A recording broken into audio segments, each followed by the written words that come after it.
Hi friends, welcome to the Scapegoat Club. My name's Jess. In this video I'm going to talk about processing memories from difficult childhoods. It can be quite complicated, so stay tuned and we'll talk about it.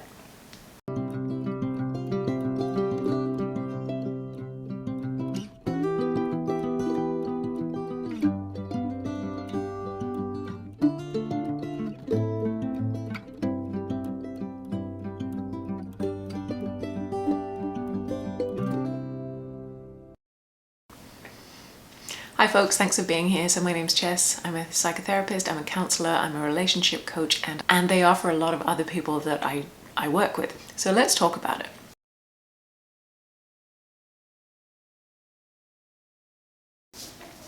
So I think the first thing to think about and to realize is that when we have difficult and potentially abusive childhoods, that affects our ability to remember. And that's a fact. And what can happen though is when we are dealing with a childhood that we weren't sure was difficult, or we didn't understand it as being toxic or abusive, there's quite a discovery curve. There can be a bit of denial as well, and we want to know, we want to have solid memories to be able to kind of hang our hat on them and say, yes, this is the reason why I think that my childhood was difficult, toxic, abusive, or my parents are narcissistic or really unwell or just weren't really up to the job.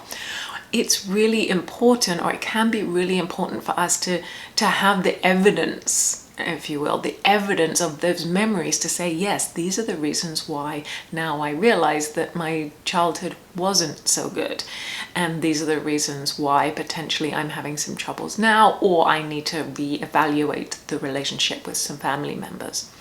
So having a good memory or an accurate representation of what happened can be really important to us.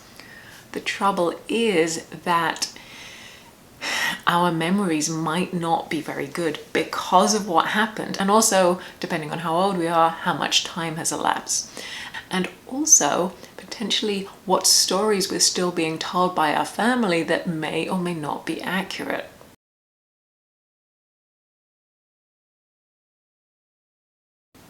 So we can get really stuck in this space of, what do I remember? Is it accurate? It seems confusing. Perhaps we can even start to look back on events and reflect that, oh, I always remembered it to be this way, but now when I look back on it with a new set of eyes and a new understanding that perhaps things weren't as I thought they were, it actually feels weird or wrong, or it doesn't make sense, or actually I'm looking at it now going, what was that all about? So really my first point is that having this kind of hazy memory can be very confusing and very frustrating.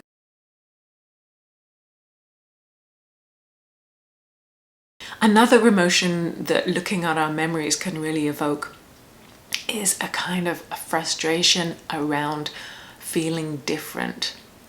And this can, I don't know if frustration is quite the right word, but it can really make us feel quite lonely or different or isolated or other than people around us.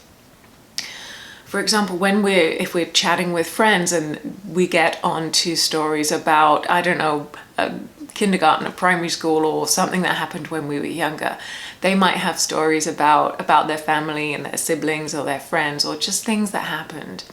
And we can be sitting, those of us who don't have the best childhoods, can be sitting there thinking, well, why don't I have these memories? Or why don't I really kind of feel that I can contribute to this conversation? I feel like I'm an outsider. And when that happens, if we've been in a scapegoated role in a narcissistic family, for example, or we've been in a family situation where we haven't been emotionally supported and seen, and that can subconsciously actually, again, push these buttons, trigger us and make us feel less than, make us feel sad, and it can bring up a lot of really difficult emotions and make us also question whether we want to withdraw and whether we really want to be sharing with other people because we might not be feeling emotionally safe.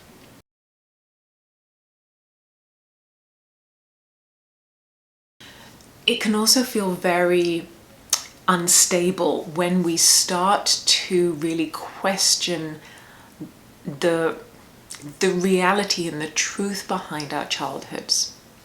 And this is something that I think a lot of us, when we come from very difficult families, it can feel like we were in a cult and we've been brainwashed. And that now when we look back on stories, that sometimes they don't make sense. Sometimes they're just so inaccurate and weird and just defies any logic that in our new adult and normal worlds, that just doesn't fly.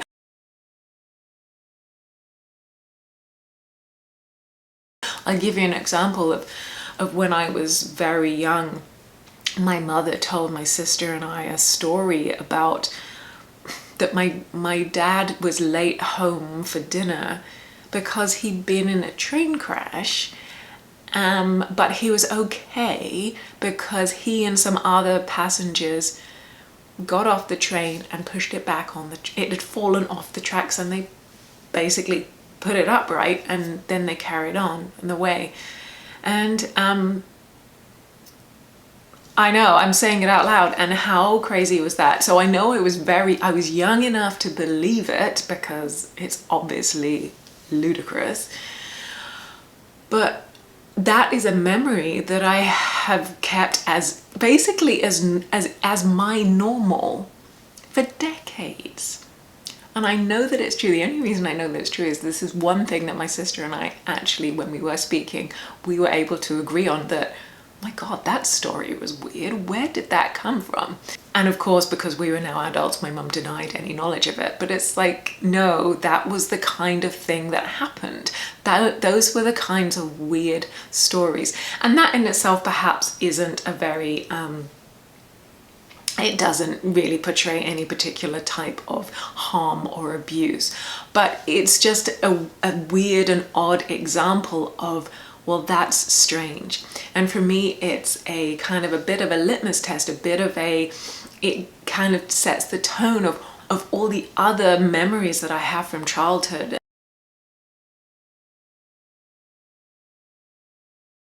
And so I think when we're looking at these memories that we can have from our childhoods, again, it can be very dysregulating, because we almost have to start from scratch and question our realities as to what do we remember, what was true, what actually happened, and does it make sense? And it can feel destabilizing.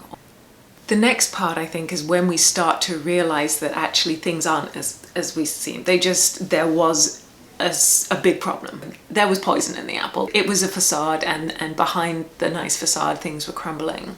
The family wasn't as it seemed. And that can evoke a lot of very strong and very legitimate but sad, difficult emotions.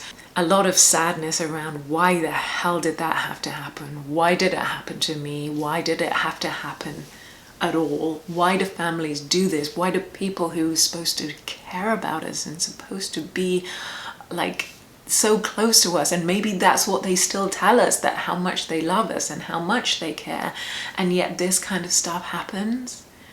Why? It feels incredibly, I think, incredibly sad for those of us who just aren't wired that way. Very frustrating, angry. There can be a lot of anger around because we've basically been lied to. We've been hoodwinked. We've had the wool pulled over our eyes. We haven't been with people who've been telling us the truth. And that can really promote a lot of very legitimate, strong feelings of anger, because it's very unsafe to be around that.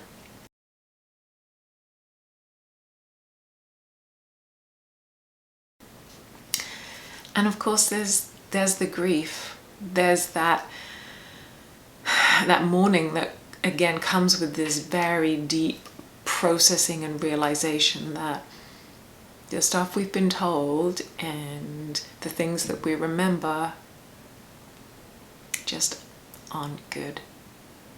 And that is something that we need to sit with and process and work through.